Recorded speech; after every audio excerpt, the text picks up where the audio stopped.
I am Alan Connell, and I was reading a book about black holes in the space-time continuum, and I was thinking, everybody says black holes go down, but what if it was the opposite and it went up? I call it the bullet theory.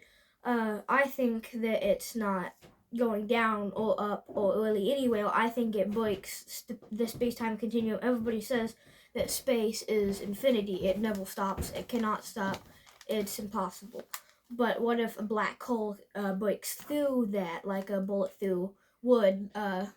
Like let's say the wall in our living room, and someone shoots through.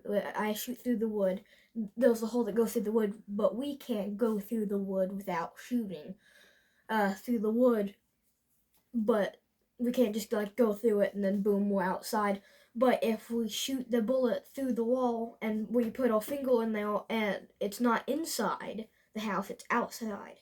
Or how we shine a light. If we shine it, because it takes all metal and light, if you point the light inside the hole to the outside, it's not shining the light inside, it's shining the light outside. So I think that it would basically be that it's space, and then it goes through the wall of space, and it's just a big black type of it's just a big black type of space. Like there's no moons, no planets, no nothing.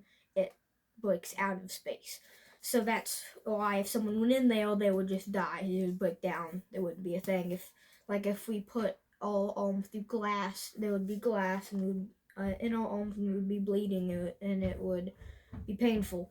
But if we put our arms through a black hole, we couldn't be able to retrieve it. All of our lives, we would be known as not having an arm before that ever even happened. So if time travel would be able to exist, it would have to be to go. It would have to kind of go, and you would have to go inside the black hole. No space, no time, no nothing exists.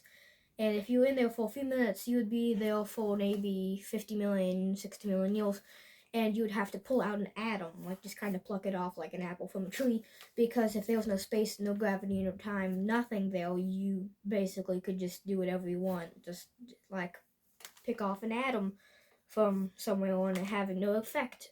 And you could put it like in a jar and then bring it back. And then, like, let's say you go to the Stonehenge, you dig up in the middle of Stonehenge, you put the atom there, you put it back. You could say travel through time back when the Stonehenge was first created, because because black holes are everywhere or nowhere, they can travel through time.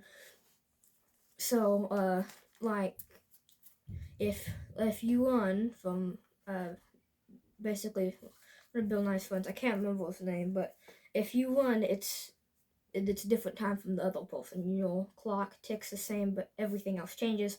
That's how a black hole would basically do things. So you could bury an atom or something like that. You can apply that atom to really any atom you want, and then you could go back the when the Stonehenge was first created, or really anywhere, because black holes travel through things. If it breaks through space itself, so it can break through really anything, and that atom would mix with the atoms in the dirt or the sand or really anywhere you put it to make a new atom. So if you take an atom from a black hole and you mix it with any atom, you would have to take an atom from Earth, and then you have to go inside a black hole. If the atom and you are still even a part, if your atoms are still a part of you, which would have to be very far from now, you would have to have a uh, tech suit or something to hold up all the atoms from you not just collapsing, and you would have to still survive the impact of going into a different universe. You could mix those two atoms together and then bring them back, and they would explode or whatever. But inside, you can mix whatever atoms with anything, and it would make a new atom, but only in that universe. So if you bring it back, whatever when two atoms mix together that don't fit together, they just can't be a part of each other. So then it will just kind of evaporate. But inside the black hole, you could mix it with anything you want. But since you can't go in there, it's not explode. And heck, it could even go to a different universe with different people, everything different. But that's my theory with that. I don't. My Is that it, buddy? Or? Yep. Okay. Good job. I don't get it, but maybe somebody else does. Good job.